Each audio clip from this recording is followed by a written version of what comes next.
Hello, I wanted to add a quick pre-roll to all episodes to tell you about a live in-person event I'm running on Thursday the 12th of June in Barnes, southwest London. It's called Dare Greatly in the Coaching Arena, the summer edition. Together we will work on your business. You will stop overanalyzing and second-guessing when you meet your new business besties to brainstorm, support and problem solve with. You will leave much clearer in your business vision and strategy with a newfound sense of connection and focus. I am hoping to release the tickets on Friday the 9th of May, so if you are listening to this on its release date, then get onto the waitlist now so you are first in line to book a ticket. You will gain £50 off for being on the waitlist, so it's 147 including VAT, and you get your lunch and all the things paid for, lovely gifts. It's outstanding value for a London event especially. So stop everything you're doing now. If you do want to attend, join the waitlist because they will get first priority, and I have sold out just with a couple of emails to the waitlist in the previous events. So if you are free 12th of June, it's worth cancelling things. If you are not free, I don't do these things often, and it will give you such a lease of life for your business. I can't wait to meet you. Hello and welcome to Women in the Coaching Arena podcast. I'm so glad you're here. I'm Lott, a business mentor and ICF-accredited coach, and I help coaches to build brilliant businesses.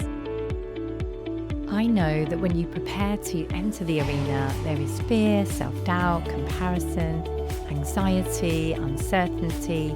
You can tend to armour up and protect yourself from vulnerability. In this podcast, I'll be sharing honest, not hype, practical and emotional tools to support you to make the difference that you're here for. Dare greatly, you belong in this arena. Hello, welcome to episode 117 of Women in the Coaching Arena. I am so glad you are here. I have been away on a retreat in Spain, which was wonderful, and it helped me to really think about my business and where I'm wanting to be and what I wish I made more time for. So today I want to have an honest conversation, the kind I wish someone would have had with me sooner when I was starting out. And if I were to start my coaching business all over again, there are some things I would do differently. And I'm always hesitant about these kind of podcasts because in a way you need to go through those things to be able to get to the other side. And I never regret anything that's happened because I do think that's where we learn. But hindsight is a brilliant teacher, and if sharing these lessons saves you time, money, and mental energy, then I will consider that a win. So let's get started. My first one is don't have deep business conversations with friends and family. I used to have a lot of negative conversations with my family. My husband used to say, why don't you just tell them it's going fine? Because they just don't get it. It's like comments from my dad of any money coming in, how much are you making? You know, when you've started your business the day before, it's just not like that. And then my sister used to say, why would anyone pay for coaching? Because she is just not that type. She is very matter of fact and has never had a coaching session in her life. She's just a get on with it type of person rather than a reflective person. And it was often the same with friends. Maybe they were thinking, why would you do that? Or they were maybe secretly competitive because they wanted to do that and were too nervous to. So all in all, there were just loads of things dragging me down that I could have avoided by finding my own group of people who really did get what it was like at that point in time.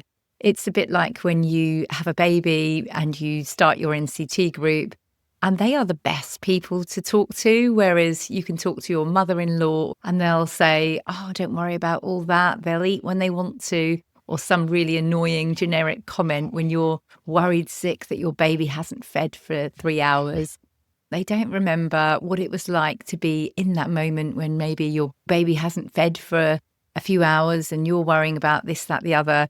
Because they're through it and they're not always able to really empathize and understand what it's like in that moment. So now what I would do is just keep it light, say, yeah, it's going really well, thanks, and then move on. Because really what you need isn't their validation. it's those business friends who absolutely get it.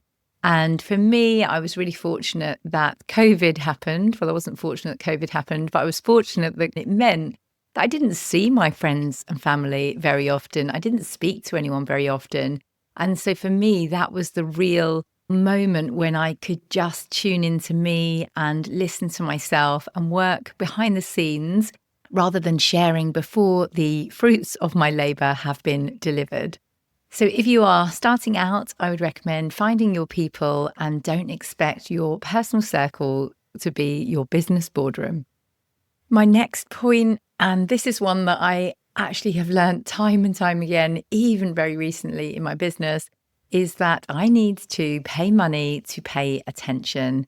It might feel uncomfortable because I know you often haven't got money at the start of your business, but genuinely, if I don't pay attention.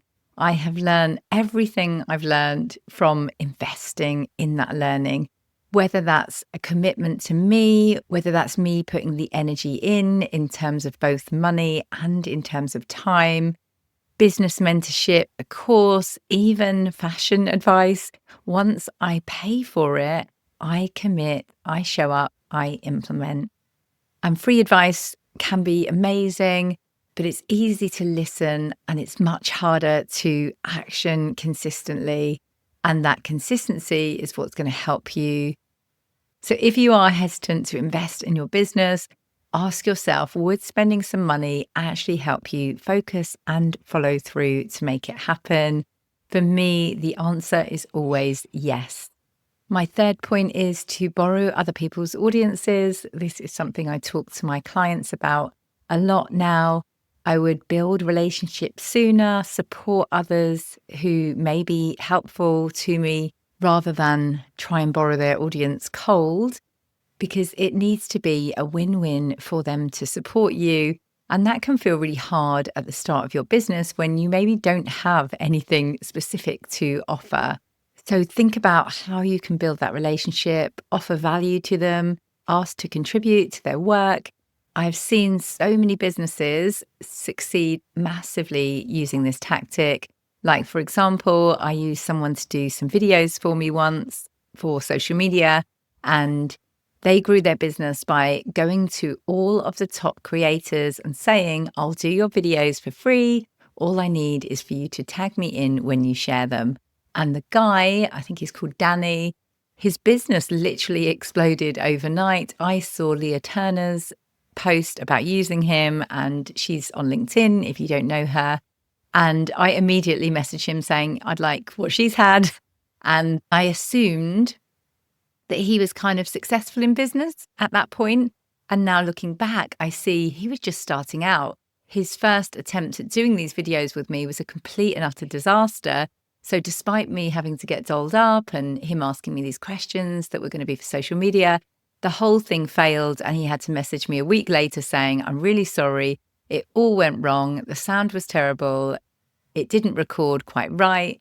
So please, can we do it again? So I think the more you can be brave, the more you can think, how can I add value to these people, the better. My fourth point is be in it for the long game. If I could talk to my past me, I would say it is going to take time, but it's meant to take time. I'm hosting an event in June, which actually I need to tell you about. It's called Dare Greatly in the Coaching Arena. It's going to be on Thursday, the 12th of June. You will find the link to sign up to the waitlist in the show notes. But I asked those who were joining the waitlist for that event what they wanted. And a few of the responses were things like, I'd like a specific 100K roadmap to get me to 100K within 12 months. And whilst I try my best to give that type of roadmap in my programs, you need to be real enough to know that there are ups and downs, and you will, for example, follow the roadmap, launch your thing, it will fail.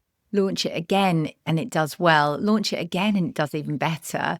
Things take time, and you are going to have to follow the roadmap, fail, win, learn every single step of the way. So commit to mastery. Know that you are not going to get this finally figured out. there is so much to learn. It is a craft that you commit to, just like your coaching. You are never done with any of it. Mastery takes time.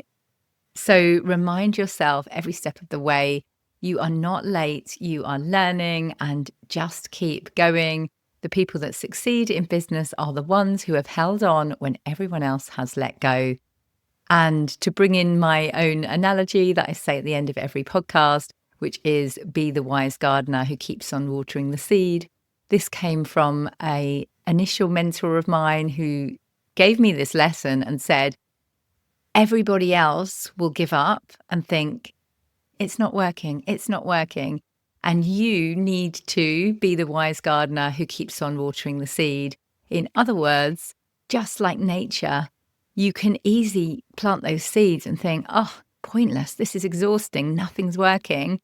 And those really, really clever people are the ones who have planted 6 months ago, nurtured, pruned, done everything that they can, pouring their energy into it with just trusting that their work will pay dividends in the future. Okay, my final point is to listen more, talk less. I would spend far more time listening to others than brainstorming in my own head, for example, your niche statement, your offer. Because what can often happen is when you are behind closed doors with clients, you will create the offer based on what they really need versus what they think they need. And you think that would be a great thing, but actually everybody underestimates what is required in every single area of life. So whether that is dieting, going to the gym, building a business, being a great leader, everyone wants the 5-step plan to get there ASAP. And essentially, you need to sell them the roadmap, just like I will in my program. There is a clear roadmap. You need to have your niche, offer, build your marketing, build your website, build your email list. All of these things I can teach you, but there is mastery involved, and you will learn how to make it better and better and better as the years go by in business. So essentially, focus on your ideal client, sell them what they want, and then when they are in your front door, then that is where the deeper transformation can begin. So listen closely, pay attention to the language people use, create content and offers that meet them where they're at, and then walk them into the real work that needs to be done in order to reach their goal. So I hope those lessons were useful for you. Those are some of the things I would do differently now that I have been in the game for a while.